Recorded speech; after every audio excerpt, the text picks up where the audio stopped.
예언자 수련생들의 아내 가운데서 남편을 잃은 어느 한 여인이 엘리사에게 부르짖으며 호소하였다. 예언자님의 종인 저의 남편이 죽었습니다.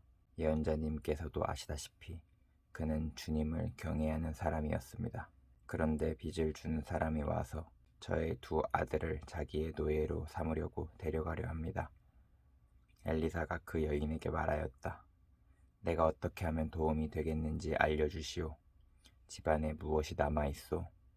그 여인이 대답하였다. 집안에는 기름 한 병 말고는 아무것도 없습니다. 엘리사가 말하였다. 나가서 이웃 사람들에게 빈 그릇들을 빌려오시오. 되도록 많이 빌려와서 두 아들만 데리고 집으로 들어가 문을 닫고 그 그릇마다 모두 기름을 부어서 채워지는 대로 옆으로 옮겨 놓으시오.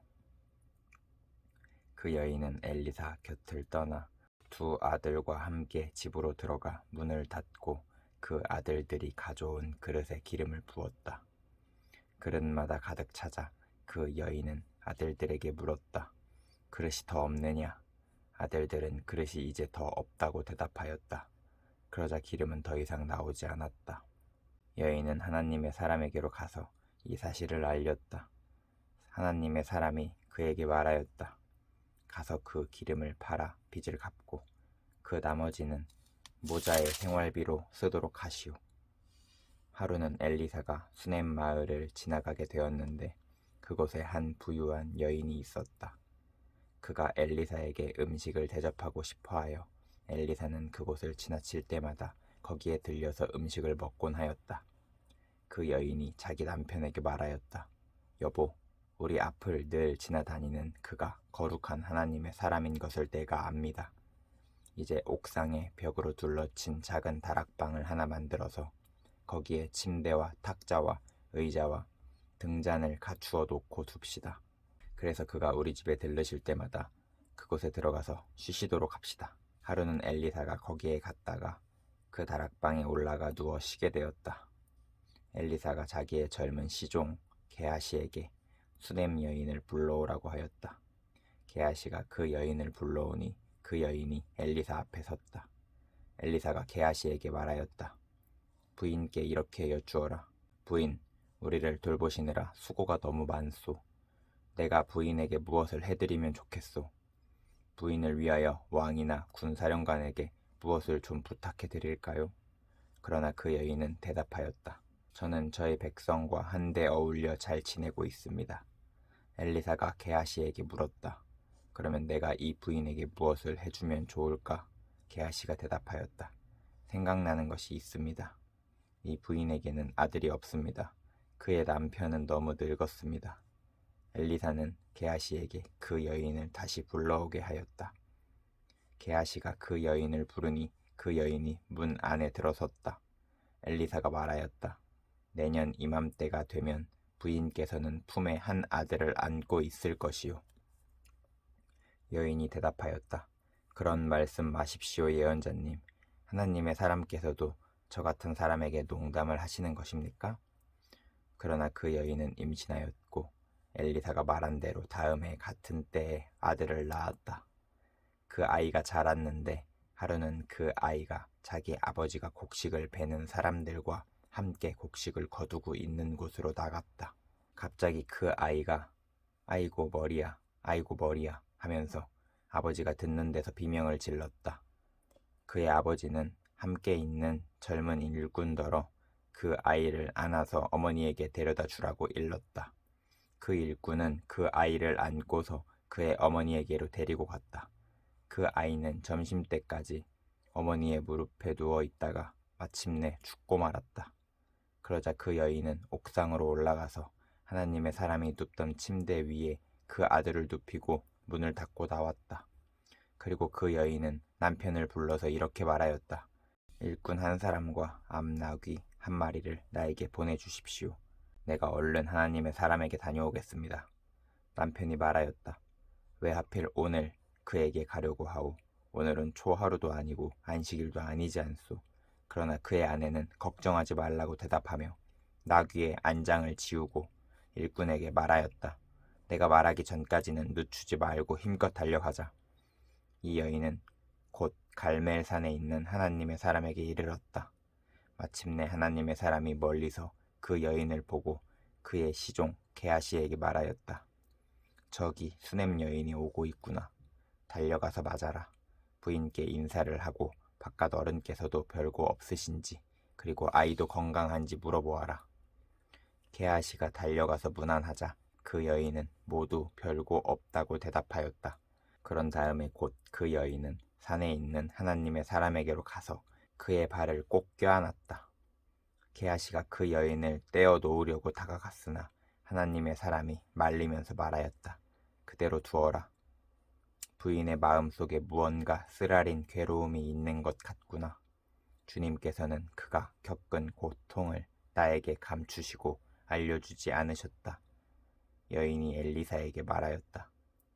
예언자님, 제가 언제 아들을 달라고 하였습니까? 저는 오히려 저 같은 사람에게 농담을 하지 마시라고 말씀드리지 않았습니까? 엘리사가 게하시에게 말하였다. 허리를 단단히 묶고 내 지팡이를 들고 가거라. 길을 가다가 어떤 사람을 만나도 인사를 해서는 안 된다.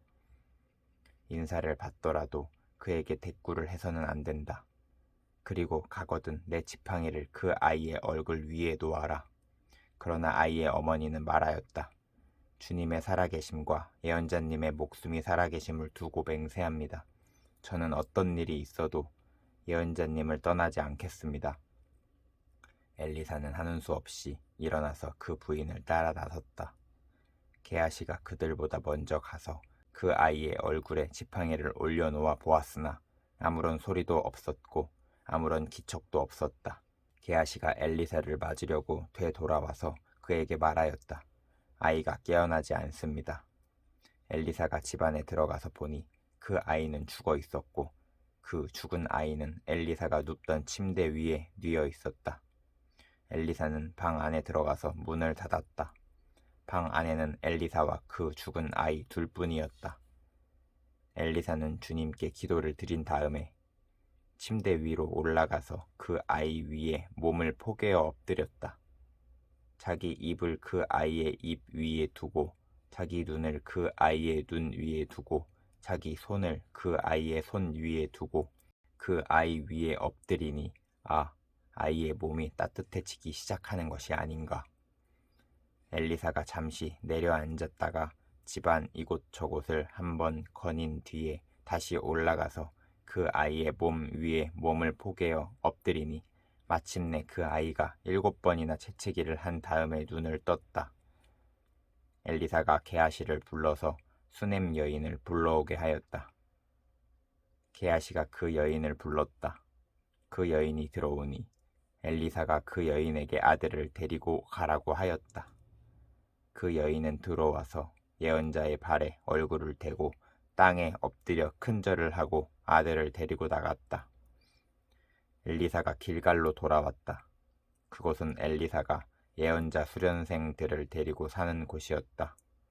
마침내 그때에 그 땅에 흉년이 들었다.